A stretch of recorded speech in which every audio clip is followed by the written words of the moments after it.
Tapi kalau Qur'annya tinggian daripada kaki, enggak dosa. Makanya termasuk kita baca Qur'an ini jangan begini nih ngaji Qur'annya. Ini Qur'an, ini wajah kita, itu namanya Qur'an. Pala kita lebih tinggi dari Qur'an, kurang adab.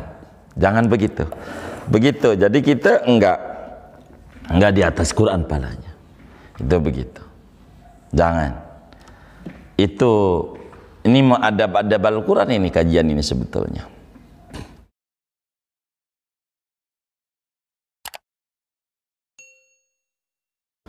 Assalamualaikum warahmatullahi wabarakatuh. Bismillahirrahmanirrahim. Alhamdulillahi rabbil alamin. Wassalatu wassalamu ala sayyidina Muhammadin wa ala alihi wa sahbihi ajma'in. Amma ba'du faqad qala al-imamul muallifu rahimahullahu ta'ala wa nafa'ana bihi wa bi barakati ulumih wa ghafara lahu wa limasyayikhihi wa limasyayikhina amin.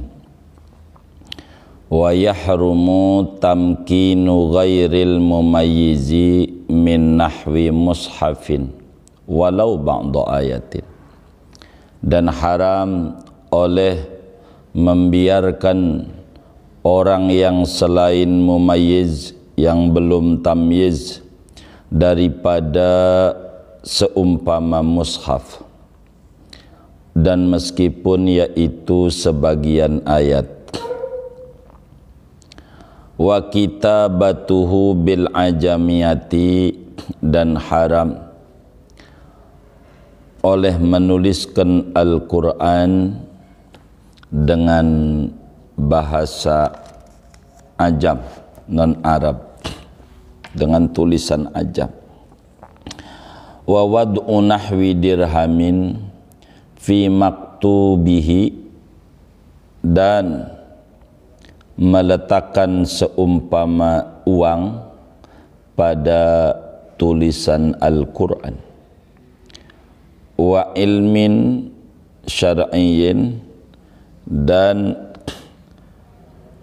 ilmu bangsa syarak, meletakkan pada tulisan ilmu bangsa syarak. Wa kadza ja'luhu baina awraqihi, dan seperti ini haram, yaitu meletakkan nahwi dirham di antara lembaran-lembaran Al-Qur'an. Khilafan li syekhina, berbeda pendapat bagi guru kita Ibnu Hajar Al-Haytami. Wa tamziquhu abasan, dan haram oleh tamziquhu, merobek-robek mushaf, abasan, padahal bermain-main, yakni tidak tujuan menjaga. Wabal kutiba alaihi, dan haram oleh menelan sesuatu yang dituliskan Al-Quran alaihi, di atas sesuatu. La syurbu mahwihi, tidak haram oleh meminum leburan Al-Quran. Wa maddur rijli lil mushafi, dan haram oleh melonjorkan kaki ke arah mushaf. Malam yakun ala murtafi'in, selama-lama tidak ada oleh mushaf, yaitu di atas tempat yang tinggi. Wa yusannul qiyamu lahu kal alim bal aula, dan disunahkan oleh berdiri bagi mushaf sama seperti orang alim, bahkan aula, yaitu apalagi. Wa yukrahu harqu ma kutiba alaihi illa li gharadi nahwi siyanatin, dan dimakruhkan oleh membakar apa yang tertulis Al-Quran di atasnya, kecuali karena tujuan seumpama menjaga. faghasluhu aula minhu, maka adapun mencucinya, membasuhnya mushaf yaitu lebih utama daripada membakar. Wa yahrumu bil janabati al muksu fil masjidi. Wallahu alam ya. Panjang ya.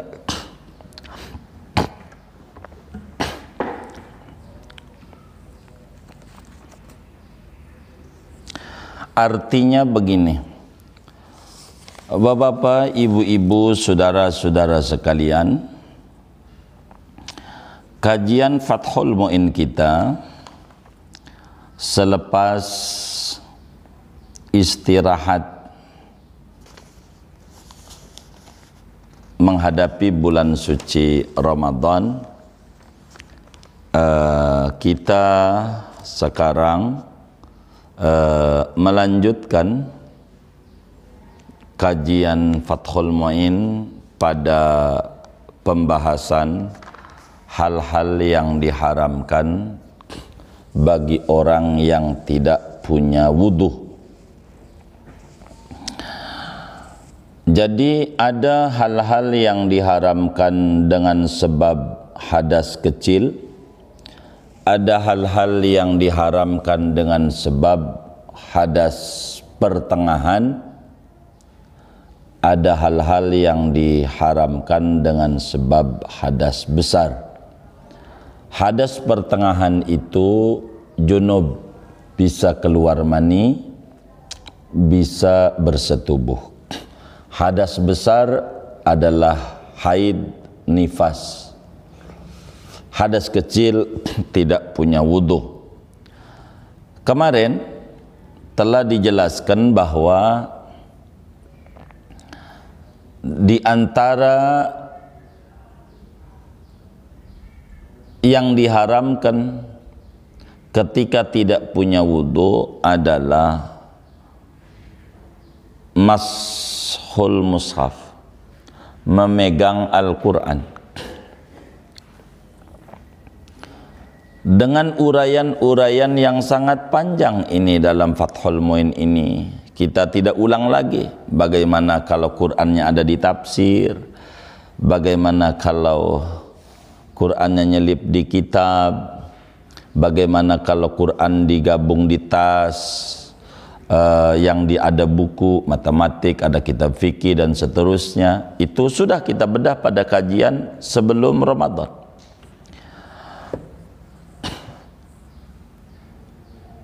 Pada pertemuan ini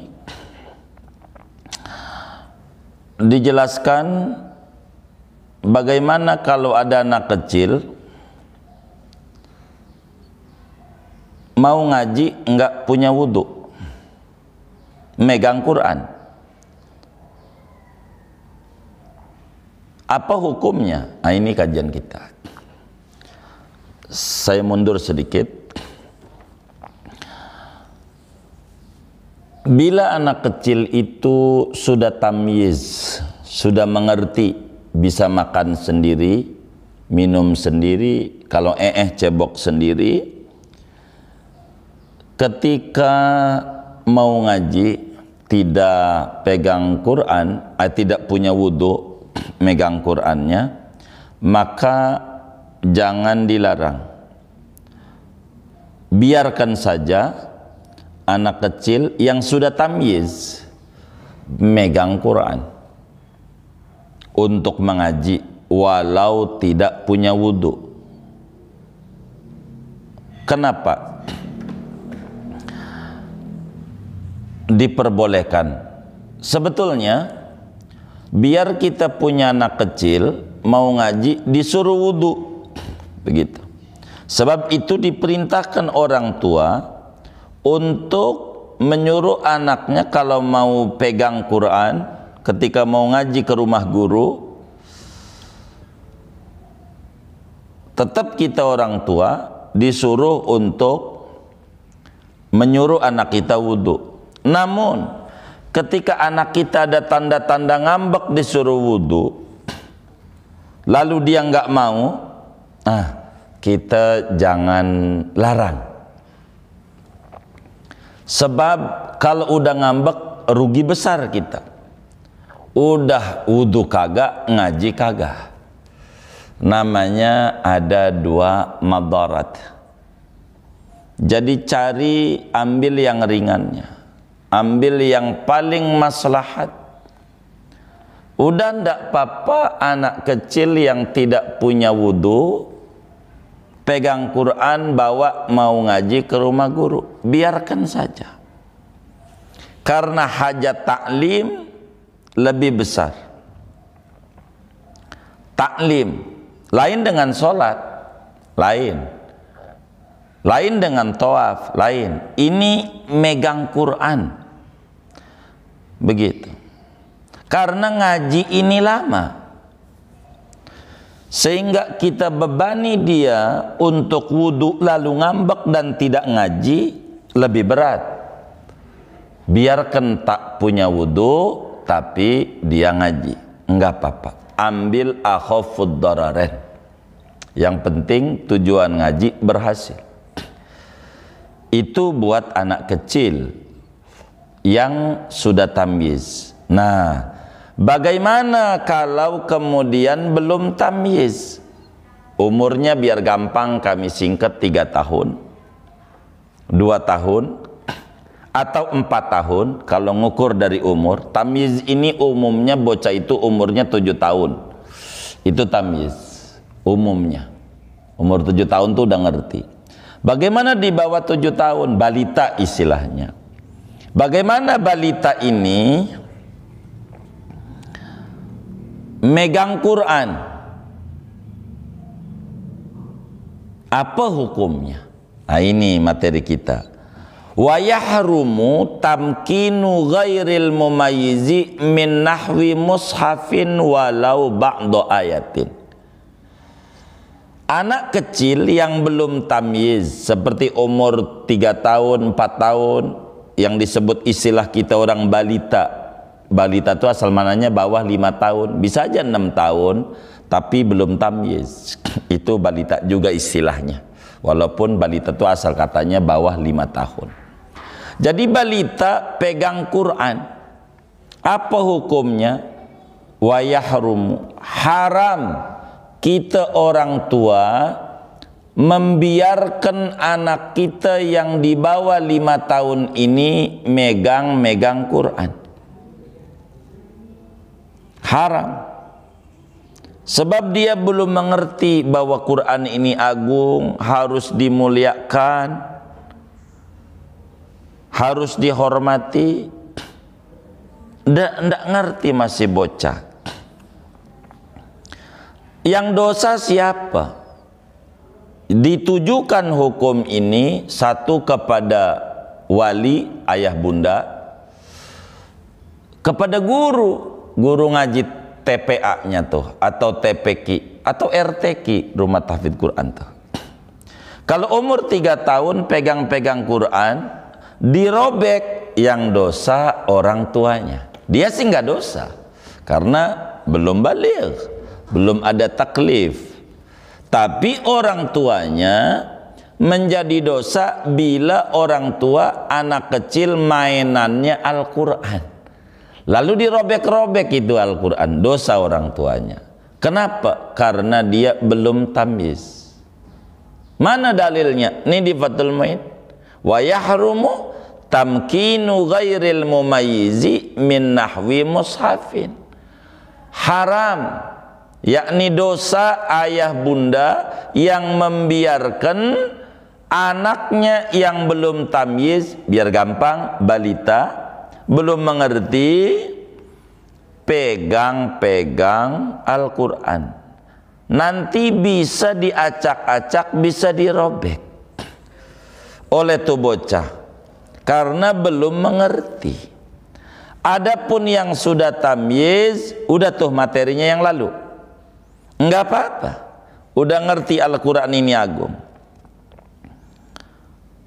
Tapi kalau masih kecil, tidak boleh, haram dibiarkannya.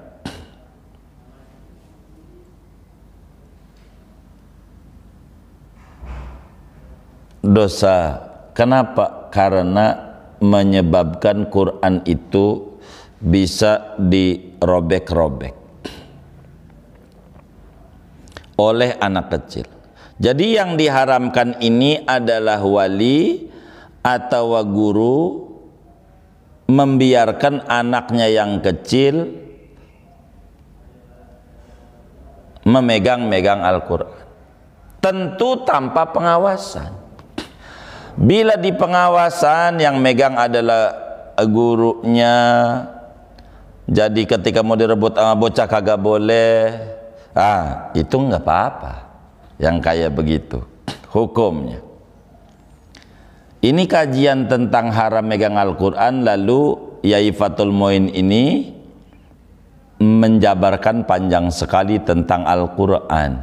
Begitu. Walau ba'du ayatin, sekalipun yang dipegang tuh hanya potongan ayat, tidak Qur'annya, nanti takut dibuang sembarangan segala macam, dosa. Itu diantara, jadi alasan haram supaya tidak dirobek-robek dan diacak-acak. Itu diantara alasannya.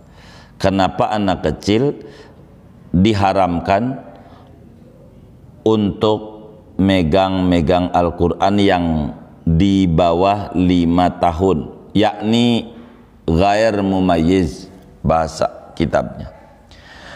Kemudian bicara Al-Quran, wa kitabatuhu bil ajamiyati, haram menuliskan Al-Quran dengan bahasa non-Arab.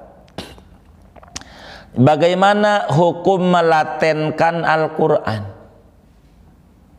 Hukum melatenkan Al-Quran ini adalah haram. Dibikin tulisan Latin gitu. Contoh alhamdu. Alhamdu kalau ditulisin Latin bisa saja dibaca oleh kita hak besar, bisa dibaca hak kecil. Alhamdu bisa, karena antara hak besar sama hak kecil itu tulisannya sama dalam huruf Latin. Ini dipakai huruf Latin itu hukumnya haram, membuat Latinnya ini, karena akan menyebabkan cara baca yang salah. Coba nama Ahmad aja. Ahmad itu cara nulis Latinnya bisa Ahmad, bisa Ahmad, bisa juga hak doang Ahmad. Ini bakal berubah-berubah maknanya kalau diharapkan. Jadi haram. Jadi dituliskan Quran itu dengan huruf ajam, yakni non-Arab hurufnya. Nulisnya aja dilatenin, ini haram. Nulisnya Quran. Jadi hukum menulis Al-Quran dengan non-Arab hukumnya haram. Kata Fathul Muin, wa yahrumu kitabatuhu bil ajamiyati, haram menuliskan Al-Quran dengan tulisan ajam, yakni bahasa non-Arab. Tidak boleh, hukumnya haram, sebab bisa menyebabkan makna yang berubah. Begitu. Tulisan ajam itu jangan, haram dalam kitab Fathul Muin ini. Kemudian wa wad'u nahwi dirhamin fi maktubihi, haram naro duit ataupun apapun di dalam tulisan Al-Quran. Yakni ada orang biasanya begini, karena duitnya sering hilang, dianggap ada tuyul Yang nyolong tuyul, bisa saja yang nyolong tuyulnya pala hitam. Begitu. Waktu lakinya pergi, bininya lintip-ngintip dompet lakinya, diambil. Yang disalahin tuyul, padahal tuyul pala hitam. Ada orang naruh duit di Al-Quran. Ini Quran diselipin duit, ditaruh di Quran, dijepit. Maksudnya dia biar enggak hilang duitnya. Itu bagaimana hukumnya? Kata Fathul Muin, wa wad'u nahwi dirhamin, jadi haram, diharamkan menaruh duit dan semacamnya pada Quran, tulisan fi maktubihi, pada tulisan Quran. Tidak boleh hukumnya. Jadi merendahkan sekali, seakan-akan Al-Quran itu berangkas, tempat penyimpanan duit. Menyamakan Al-Quran ini merendahkan, sehingga hukum naruh duit pada Al-Quran menjadi haram.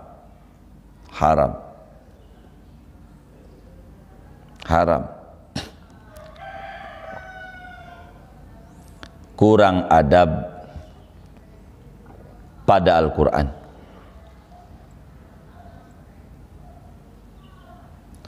Dianggap menghinakan Al-Quran.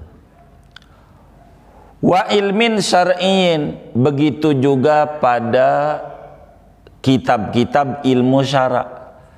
Kayak kitab Fathul Muin ini, diselipin duit, haram, biar nggak hilang. Akhirnya ada satu joki, jadi anekdot, dibilang begini, ada orang tua nasihati sama anaknya yang laki, bilang begini, tong, biasa orang Betawi panggil anak laki-laki kesayangan tuh entong, tong, kalau mau nyari bini, tolong jangan cari bini yang pinter nyari duit.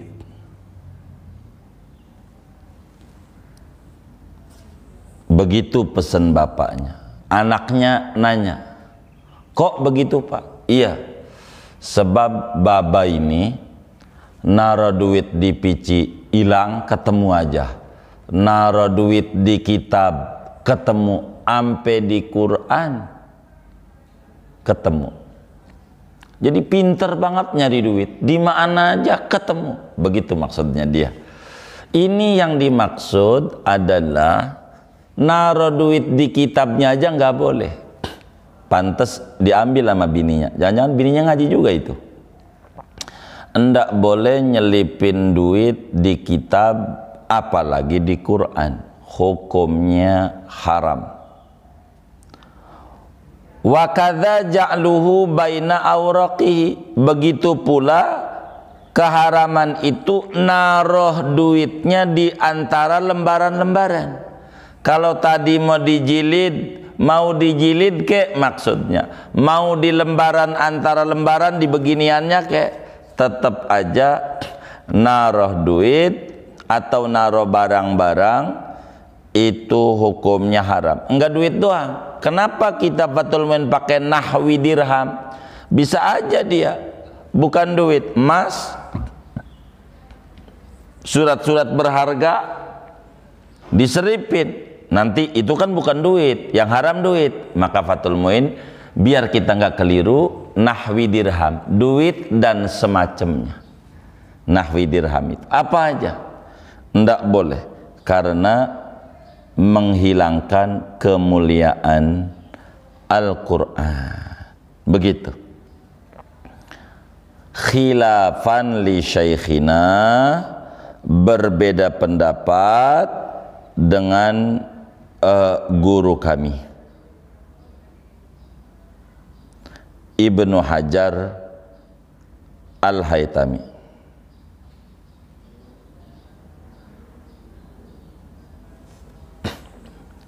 Kalau Ibnu Hajar, kalau kitab-kitab enggak apa-apa, Quran jangan begitu. Kemudian watamziquhu abasan, haram merobek-robek Al-Quran tanpa ada maksud yang jelas dalam agama, tanpa ada uzur syar'i. Main-main Quran dirobek-robek, itu hukumnya haram, karena itu menistakan Al-Quran. Menistakan, merobek-robek Al-Quran itu sama dengan menistakan Al-Quran, dan itu hukumnya adalah haram.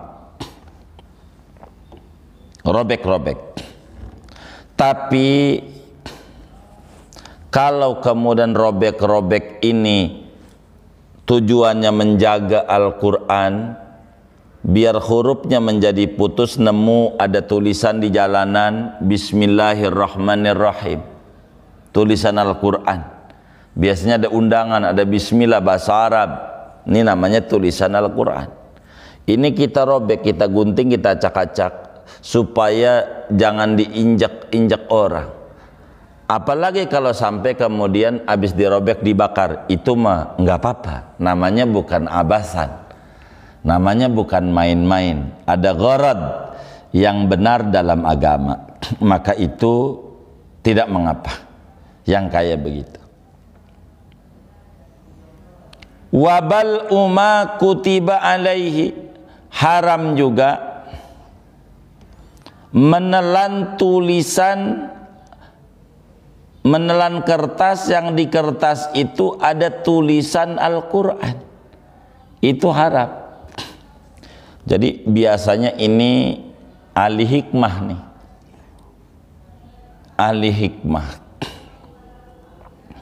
biasanya suka nulis-nulis Quran, ditulis lalu di kertas, lalu kertasnya ditelen, itu haram. Sebab apa? Sebab akan bercampur itu Quran itu dengan najis di perut kita, itu yang menyebabkan jadi haram. Jadi elatnya adalah lil wiqayah anin najasah, untuk menjaga jangan sampai Quran bercampur dengan najis di batin kita, di perut kita, jadi hina Al-Quran. Itu aja haram, begitu, ndak boleh begitu. Naruh Quran aja pada benda najis yang kering, ada tinjak kering, Qurannya di atasnya, haram, padahal tidak menyatu. Apalagi tulisan Al-Quran lalu ditelan yang bakal menyatu di perut, haram. Sekedar dongeng saja, tapi saya tidak membagi dongeng dalam rangka menjelaskan ini. Biasanya ada ahli hikmah, orang main bola kan suka beradu tutuh tulang keringnya biar enggak patah. Biasanya ada tuh ahli hikmah itu nulis Quran, innallaha laqawiyyun aziz. Ini contoh doang, tapi kami tidak memberi, tidak, contoh haram. Ada ahli hikmah nulis Al-Quran innallaha laqawiyyun aziz, biar tujuannya kakinya biar kuat kalau beradu, jangan ampe patah. Biasanya kalau main bola datang ke seorang tokoh gitu, kiai begitu ya, ada yang ngasihnya begitu. Ini haram ini kalau begini. Jadi ditulis di kertas innallaha laqawiyyun aziz, lalu digulung, lalu diminum. Kertas itu kayak bikin pel itu, dimasukin pada kapsul, diminum. Itu haram. Haram. Kalau ya begitu. Biasanya begitu tuh. Kami pernah tahu ada seorang ustadz begitu. Maksudnya jadi kalau kakinya beradu enggak patah, malah kuat. Itu ada. Pakai begitu. Itu haram. Karena menelan tulisan yang ada Al-Qur'annya. Enggak boleh. Ada orang pengen hafal ayat kursi, nulis ayat kursi, ditelan. Itu sih bukan hafal. Begitu. Qur'annya kan ada dalam perut, iya, tapi bukan begitu maksudnya menghafal. Dosa itu hukumnya, dosa haram hukumnya. La syurbu mahwihi, tidak haram kalau meminum leburan Al-Quran. Leburan tuh. Jadi begini, ada aurad, biasanya wafak. Itu ada orang pengen cerdas akal. Ada orang pengen cerdas akal itu, lalu kemudian dicampur dengan air zam-zam. Jadi nulis dulu di piring ayat Quran, surat apa ya? Ini sudah di Sardini yang hafal nih. La tuharrik bihi lisanaka lita'jala bih. Al-Qiyamah. Lanjutannya apa tuh? La tuharrik bihi lisanaka lita'jala bih. Inna alaina jam'ahu wa qur'ana summa faida qara'nahu fattabi qur'ana summa inna alaina bayana. Inna alaina bayana. Itu ditulis tuh di piring, pakai tinta za'faron. Kalau nggak ada mau pakai spidol aja dah, spidol yang murahan tuh. Ditulis di piring ayat itu, ditambahin surat Insyirah, alam nasrah, bismillahirrahmanirrahim, alam nasrah laka sadrak wa dhanna anka wizrak, terus sampai fa idza faraghta fansab wa ila rabbika farghab. Udah di piring, kan tulisan Quran tuh. Lalu kemudian dituang air zam-zam. Air zam-zam. Kan lebur tuh hilang di piringnya, dengan sendirinya melebur dengan air.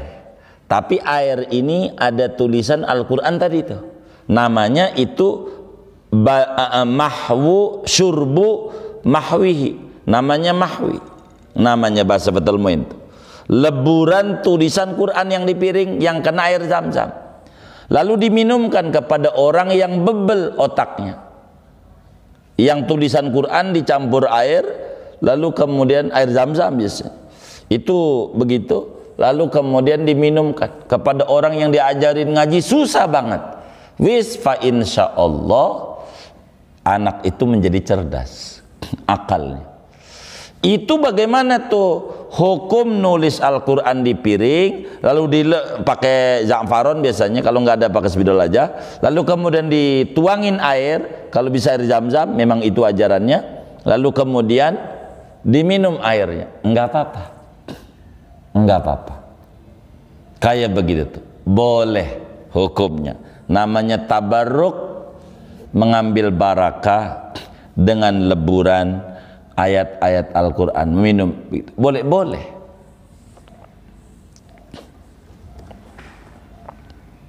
Jadi air tuh macam-macam.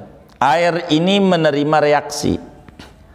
Jadi air itu dikasih kopi, namanya air kopi. Air itu dikasih susu, namanya air susu. Air itu diisi jeruk, namanya air jeruk. Tapi air itu diisi ayat-ayat Al-Quran, namanya air doa. Enggak apa-apa, boleh. Tapi kalau dibacain doang, itu lebih boleh. Airnya diminum, itu banyak, enggak apa-apa yang kayak begitu. Air doa namanya. Ini mah air leburan tulisan Al-Quran. Bagaimana tuh hukumnya? Tidak mengapa, boleh. Kadang pengobatan aja begitu, enggak apa-apa, pengobatan begitu.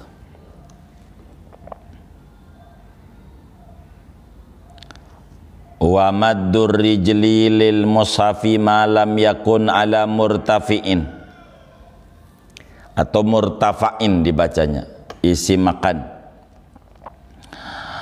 Haram melonjorkan kaki ke Quran. Jadi bagaimana kalau ngaji, adab kita ngaji ini Qurannya pakai lekar, biar Qurannya lebih tinggi daripada kita. Haram. Kalau tidak lebih tinggi, menghina Al-Quran, menghina Al-Quran. Jadi bagaimana biar Qurannya lebih tinggi dari kita, sehingga bagaimana kalau kakinya melonjor? Kalau kakinya melonjor nggak apa-apa. Kalau Qurannya di atas, contoh, saya mau pakai contoh saja biar enak. Ini ada lekar ini, saya pinjam lekar itu, pinjam lekar. Nah baik, nih kakinya belonjor kita, tuh belonjor, nggak apa-apa. Malam yakun ala murtafa'in, kata Fathul Muin, selama Qurannya tidak di tempat tinggi yang haram. Artinya bila Qurannya tinggian dari kaki, maka belonjornya ini baca Quran belonjor, enggak apa-apa, enggak dosa. Tapi kalau kemudian enggak pakai lekar, ini di depan kaki kita ada Quran, depannya dosa. Tapi kita belonjor, depannya ada Quran, tapi Qurannya di atas lekar tuh, kayak gini nih, ini Quran, kita kakinya belonjor, ngadep Quran, tapi Qurannya tinggian, enggak dosa. Tapi kalau Qurannya rendahan, dosa, hukumnya dosa, enggak boleh, dosa. Jadi haram melonjorkan kaki, karena itu termasuk daripada menistakan. Bahkan termasuk kita nginjek-nginjeknya. Ada biasanya, mohon maaf, jangan kita sejadah tulisannya Al-Quran, inna lillahi wa inna ilaihi raji'un, hadiah daripada 40 hari wafatnya si fulan. Sejadah tapi ditulisin Quran, kita injak, jadi haram. Kadang nisan di kuburan ditulisin Al-Fatihah, lalu kita injak, haram. Itu diinjaknya itu, yang kayak begitu tuh enggak boleh. Dijelaskan juga di dalam kitab Mughnil Muhtaj oleh Imam Khatib Asy-Syirbini, sebagaimana juga dijelaskan oleh Imam Yusuf Al-Ardabiri di dalam kitab Al-Anwarnya. Haram, enggak boleh. Tapi kalau Qurannya tinggian daripada kaki, enggak dosa. Makanya termasuk kita baca Quran ini jangan begini nih ngaji Qurannya. Ini Quran, ini wajah kita, itu namanya Quran, pala kita lebih tinggi dari Quran, kurang adab. Jangan begitu, begitu. Jadi kita enggak di atas Quran palanya, itu begitu. Jangan. Itu ini mau adab-adab Al-Quran, ini kajian ini sebetulnya.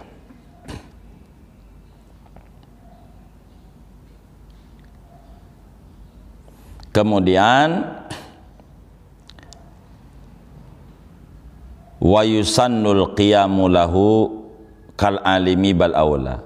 Sunnat kita berdiri. Kalau kita melihat Al-Quran, sunnat kita berdiri karena penghormatan sama Al-Quran. Berdiri, termasuk sunat mencium, cium Quran, sunat. Sesudah ngaji kita cium Quran. Ada akhir zaman ini orang-orang yang melarang, ngapain itu? Habis ngaji Quran dicium.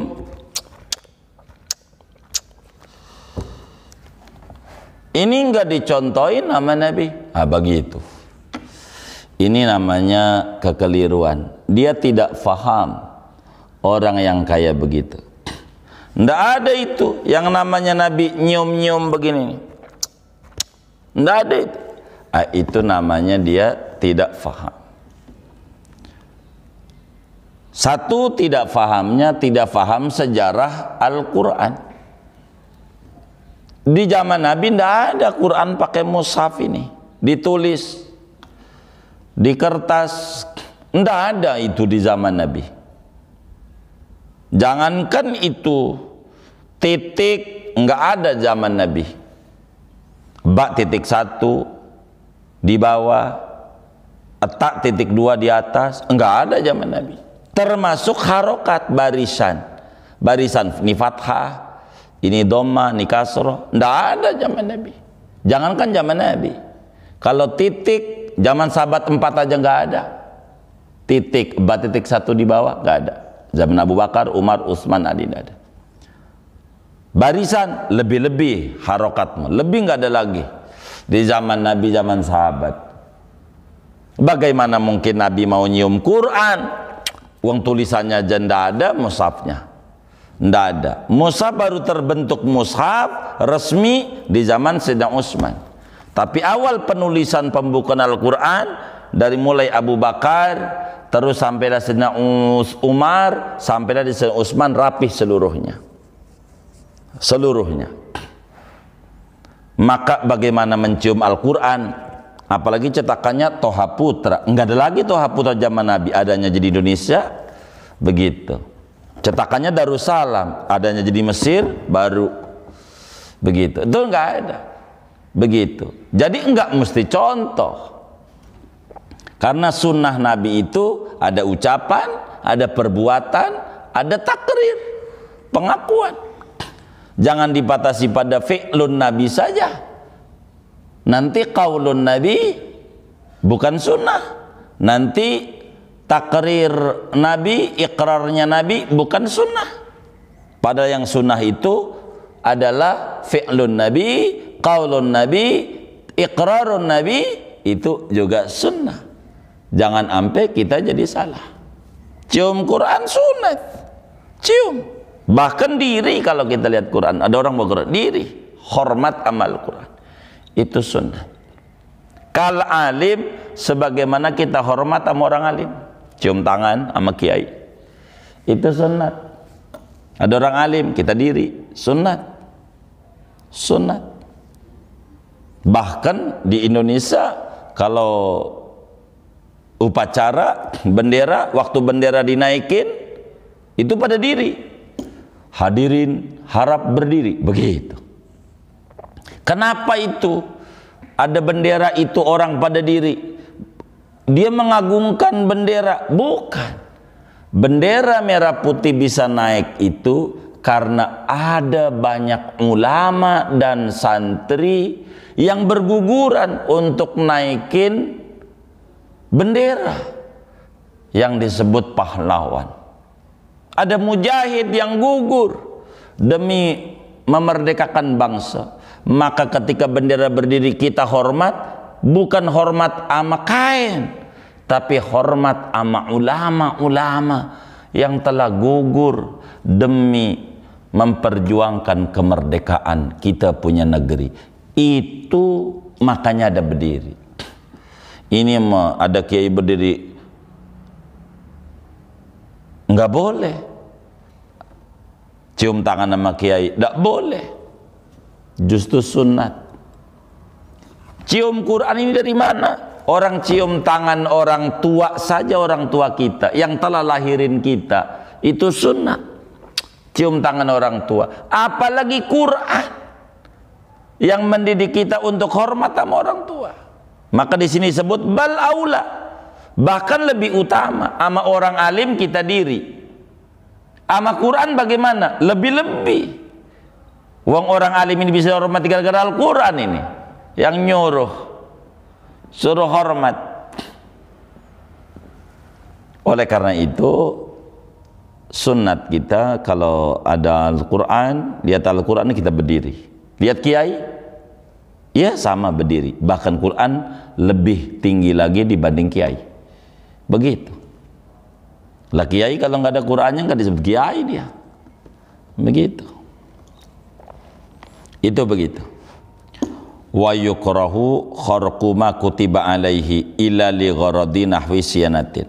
Makruh membakar Al-Quran. Tulisan Al-Quran itu dibakar, itu hukumnya makruh. Kecuali tidak makruh kalau tujuannya menjaga Al-Quran. Biasanya begini saudara, di pondok-pondok itu atau di masjid-masjid, di surau-surau atau di rumah kita, banyak Quran yang udah robek-robek karena kena banjir, kena ini, robek lembaran. Ini di gimana ini lembaran ini? Kalau ada robekan-robekan Al-Quran itu, maka dibakar lalu disiram sama air. Bahkan di sini disebutin faghasluhu aula minhu, dibasuh lebih utama daripada dibakar.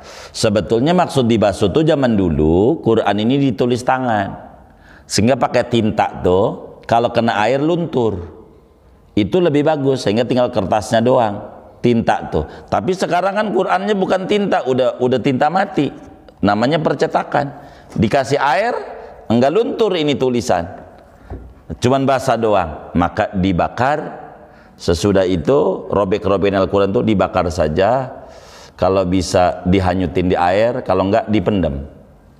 Itu begitu. Kalau enggak apa-apa, tapi dibakar dulu, jangan dibuang di tong sampah. Ini yang musibah besar adalah banyak orang nulis bismillah nih, hajatan, ini musibah. Ada orang hajatan atau bikin acara lalu bikin undangan pakai bismillah, bismillahirrahmanirrahim, pakai tulisan Arab, kan Quran. Kalau diinjak habis selesai hajatan lalu dibuang, itu undangan di tong sampah, dosa itu, dosa. Karena ada tulisan bismillah bahasa Arab, makanya jangan bahasa Arab nulisnya, jangan begitu. Kalau ke bahasa Arab dosa, kalau kemudian dibuang tong sampah. Jadi bagaimana tuh sebelum dibuang undangan? Dipotong dulu, ambil bismillahnya, dikumpulin, bakar dah. Itu begitu, bakar aja. Nah, kurang lebih segitu tuh kajian kita. Jadi kembali, kajian kita ini membahas awal dasarnya adalah tentang hal-hal yang diharamkan bagi orang yang tidak punya wudhu, yakni berhadas kecil. Sholat sudah kita bahas, kemudian khutbah Jumat, kemudian itu sujud syukur, sujud tilawah, baik sholat wajib maupun sholat sunnah, wajibnya fardu ain mau fardu kifayah, kemudian itu tawaf, itu haram, kemudian itu adalah memegang Al-Quran. Cuman kita Fathul Muin luar biasa, berbicara memegang Al-Quran dengan paparan kesana kemari sampai sangat luar biasa. Tapi berbicara materi pada pertemuan ini, saudara, sebaiknya mengkaji kitab At-Tibyan, At-Tibyan fi Adabi Hamalatil Quran karya Imam Nawawi. Di sanalah insya Allah adab-adab kita amal Quran kita banyak bisa ditemukan berbagai hal tentang Al-Quran ini. Wallahu a'lam bishawab. Segini saja dulu kajian kita, mudah-mudahan dapat difahami. Assalamualaikum warahmatullahi wabarakatuh.